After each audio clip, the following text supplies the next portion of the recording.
কিছুক্ষণ চুপ করে রইলাম আমি। অপলক দৃষ্টিতে তাকিয়ে রইলাম সামনে বসে থাকা দেবী সংহিতার ভুবন ভোলানো লাবণ্যময়ী মুখমণ্ডলের দিকে। অনেক কথাই বলতে চাইলাম, কিন্তু কোনো কথাই বলতে পারছিলাম না। আমার মানসিক অবস্থা দেবী সম্ভবত বুঝতে পারলেন। বললেন, জীবন পথের কোথায় তুমি আটকে গেছো? অরুণ শর্মাজি যখন তোমাকে তুলেছিলেন তখন অবশ্যই তার যথেষ্ট কারণ আছে। তার বিচার শক্তি অতি প্রখর। তাছাড়া লামা ইউৎসুংয়ের দর্শন তুমি পেয়েছ, আমন্ত্রণও জানিয়েছেন তিনি তোমাকে তার মঠে। এটা খুব ছোটখাটো ব্যাপার নয়। নিতান্ত ভাগ্যবান কৃপাধন্য না হলে চতুর্থ আয়ামে ওই কয়েকটা মঠে সাধারণ মানুষের প্রবেশাধিকার নেই। তোমার ক্ষেত্রে অবশ্যই তার ব্যতিক্রম হয়েছে। যার সঙ্গে তুমি এখানে এসেছ তিনি যথার্থই একজন দিব্যযোগী। এখন পর্যন্ত তোমার কোনো গুরু নেই, তোমার কোনো দীক্ষা নেই। এটাই তোমার সপক্ষে গেছে। তোমাকে তৈরি করে নেওয়া সহজ হবে। এখন তুমি আমাকে বলো তোমার নিজের কথা।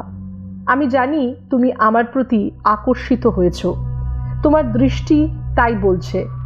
আমাকে তোমার আপনজন মনে করেই খোলাখুলি কথা বলো, তাতে আমার কাজটাও সহজ হয়ে যাবে। তোমার মানসিক অবস্থান সম্পর্কে আমার ওয়াকিবহল থাকা দরকার।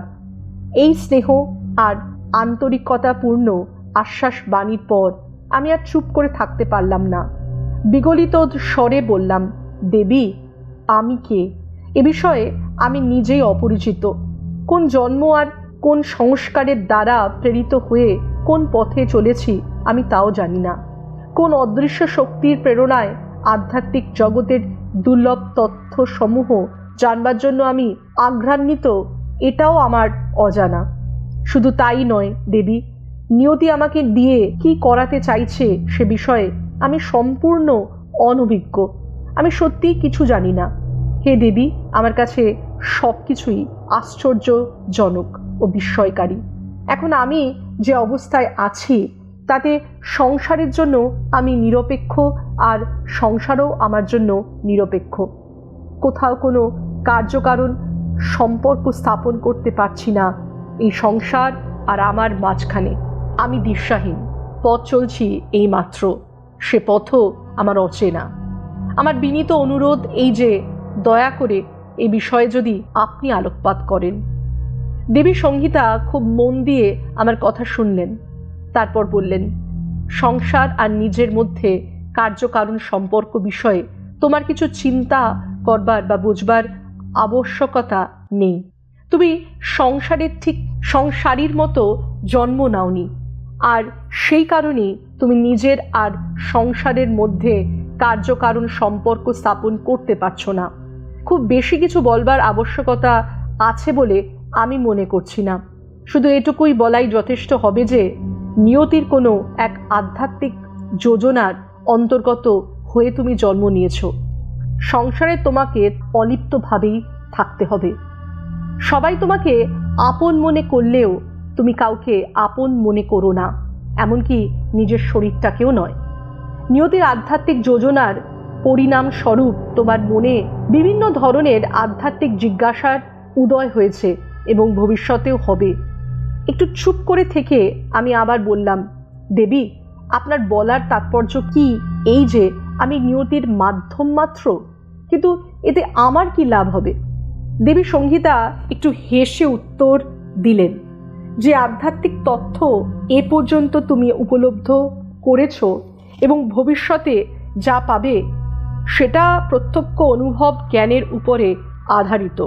অনুমান জ্ঞানের উপরে নয়। সংসারে যা আছে তার বেশিরভাগই অনুমান জ্ঞানের উপর আশ্রিত। এটা কি তোমার জন্য কম কিছু? ভবিষ্যতে তুমি যখন তোমার প্রত্যক্ষ অনুভব জ্ঞানকে শব্দরূপ দেবে তখন সেটা আধ্যাত্মিক জগতের এক সম্পদ আর বহুত্বপূর্ণ সম্পত্তি হয়ে পরিগণিত হবে। সম্ভবত নিয়তির তোমাকে মাধ্যম বানাবার এটাই অভিপ্রায়।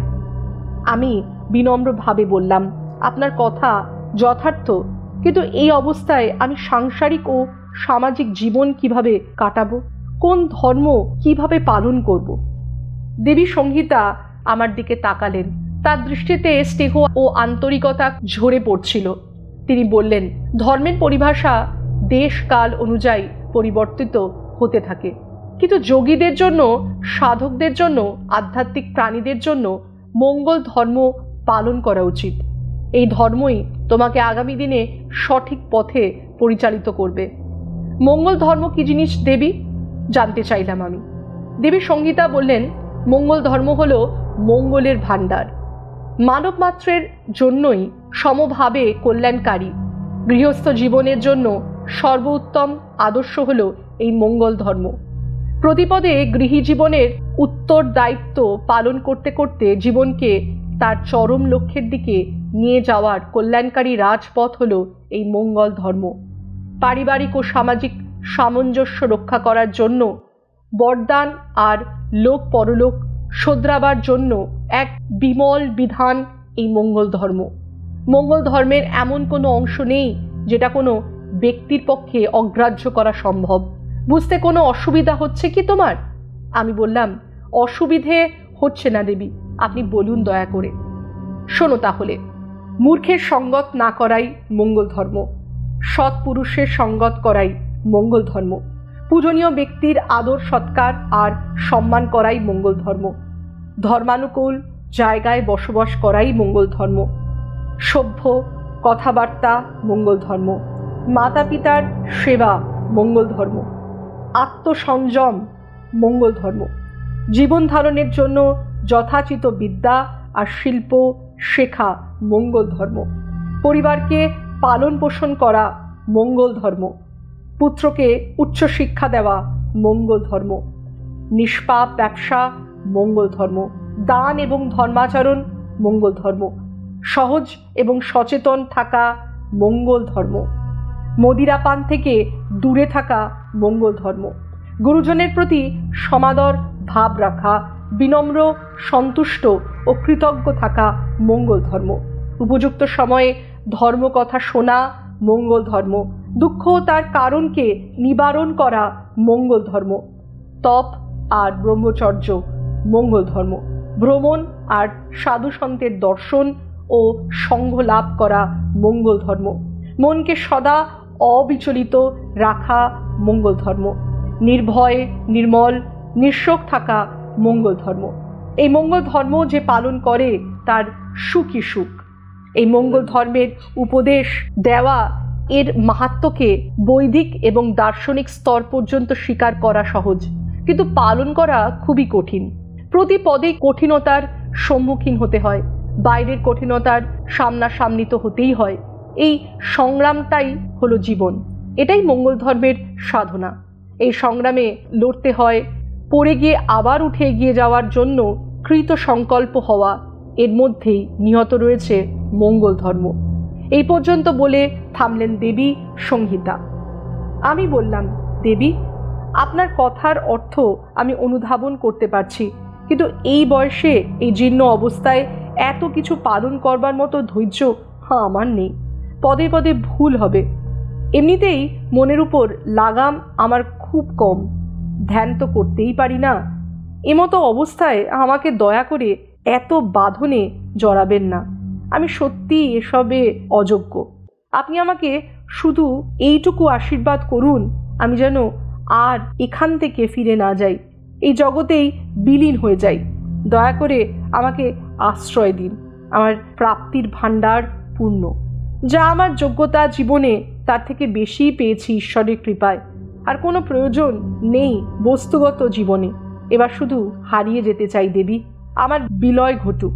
যদি আপনার মনে হয় এ পথে আমার গুরুকৃপাই প্রয়োজন, দীক্ষার প্রয়োজন, তাহলে হে দেবী, আপনি আমাকে দীক্ষা দিন, বীজ মন্ত্র দিন।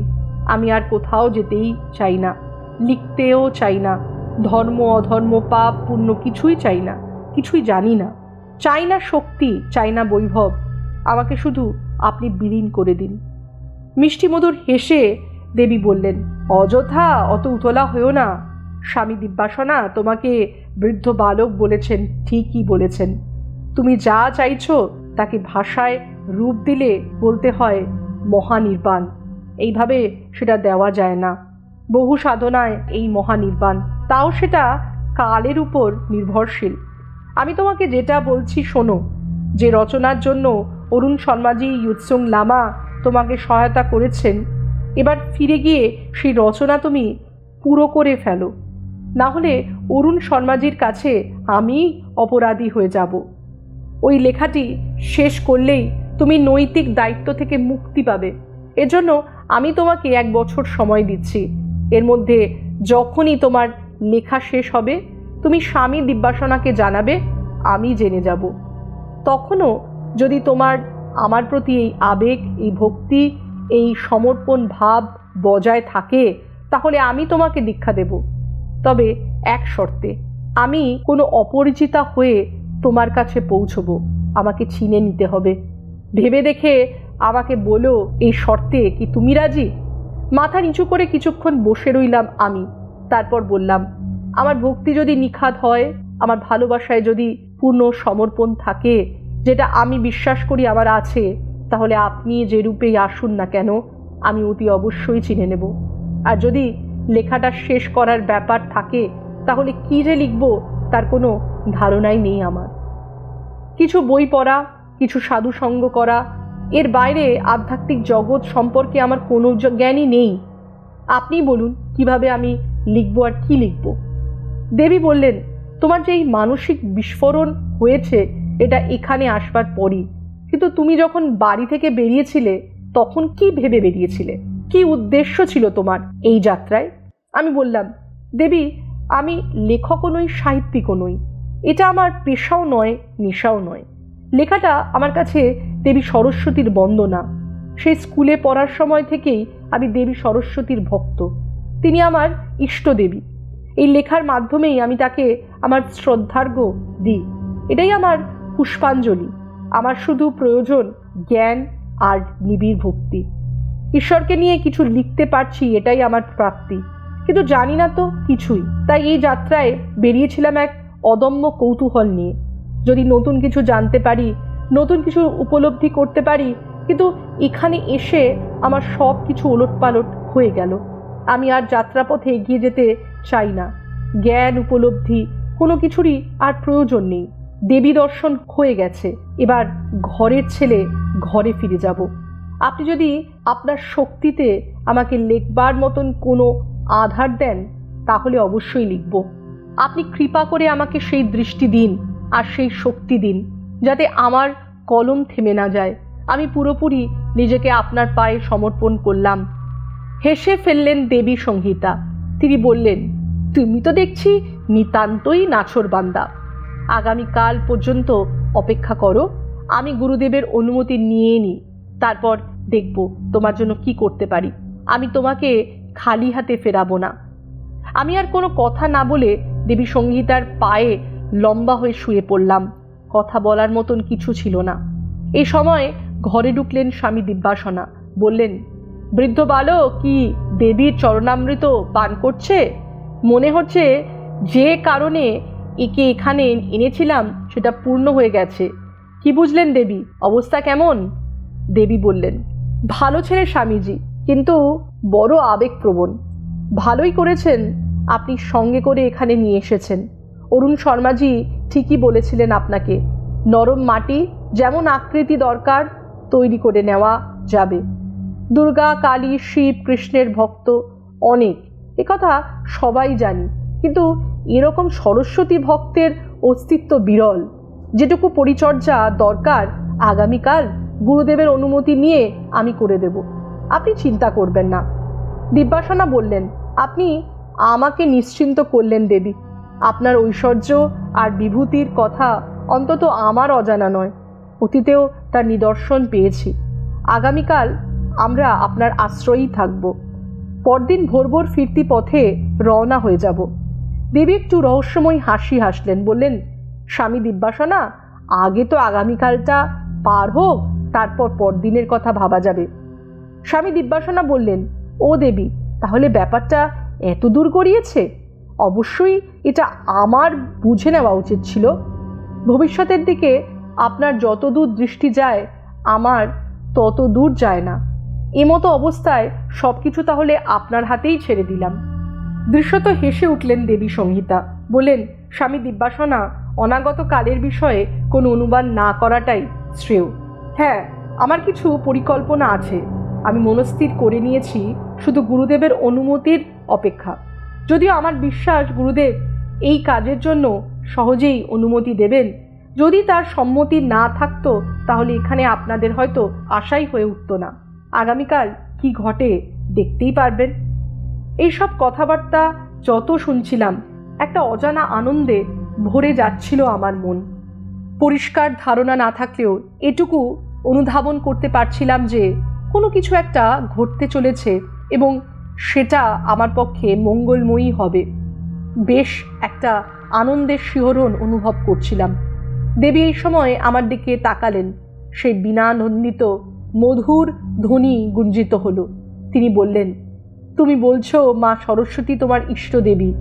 বলো তো আমাকে, মা সরস্বতী সম্পর্কে তুমি কি জানো? আমি বললাম, দেবী মা সরস্বতী হলেন জ্ঞান ও বিদ্যার দেবী। তার কৃপাতেই তো মূর্খ কালিদাস মহাকবি কালিদাসে রূপান্তরিত হয়েছিলেন। জ্ঞান ও বিদ্যা লাভের জন্যই এই দেবীর আরাধনা করা হয়। আমার বিদ্যার দৌড় এই পর্যন্তই দেবী।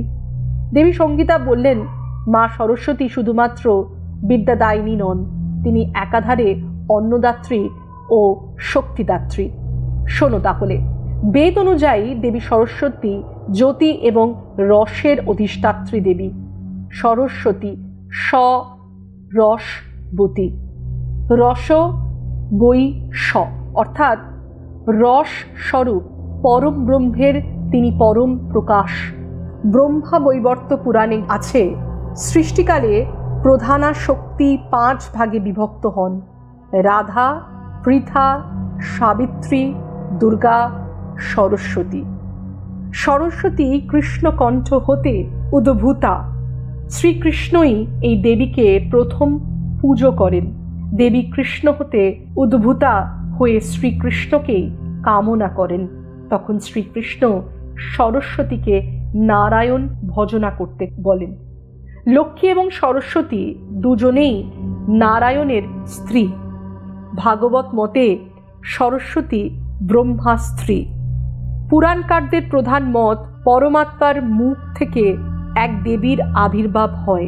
এই দেবী শুক্লা বর্ণা, বীণাধারিণী এবং চন্দ্রের শোভাযুক্তা। ইনি শ্রুতি ও শাস্ত্রের মধ্যে শ্রেষ্ঠা, কবি ও বিদ্বানদের ইষ্ট দেবতা। এই জন্য তার নাম সরস্বতী। ঋগ্বেদের প্রথম মণ্ডলের 3য় সূক্তে ঋষি মধুছন্দা দৃষ্ট 10, 11, 12 নম্বর মন্ত্রে সরস্বতী দেবীর উল্লেখ আছে। ওই ঋগ্বেদেরই 142 সূক্তে ঋষি দীর্ঘতমা দৃষ্ট 9 নম্বর মন্ত্রে সরস্বতী দেবীকে ইলা ও ভারতী নামেও অভিহিত করা হয়েছে। মানুষের হৃদয়কে পবিত্র নির্মল করেন যিনি, যজ্ঞশালিনী ও অন্নদাত্রী সেই সরস্বতী দেবী আমাদের যজ্ঞ কামনা করেন।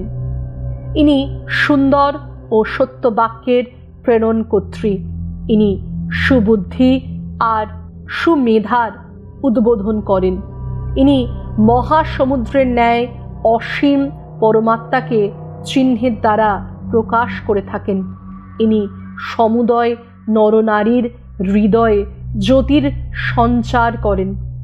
বৈদিক সরস্বতীর সমূহ শক্তি ও মহিমা থাকলেও তিনি পৌরাণিক সরস্বতী নন। বৈদিক ঋষিদের আরাধিত সরস্বতী নন। শৈবাগম তন্ত্রে যিনি সিদ্ধ বিদ্যা, ষোড়শী বিদ্যা, সেই ষোড়শী বিদ্যাই সরস্বতী। পৌরাণিক সরস্বতী ও বৈদিক সরস্বতীর সঙ্গে এর সাদৃশ্য থাকলেও ধ্যান ও মন্ত্র রহস্য সম্পূর্ণ পৃথক। শৈবাগম সাধকদের কাছে ইনি বাণী বীণাপাণি, বাগদেবী, হংসবাহনা, শুভ্রা প্রভৃতি নামে পরিচিতা।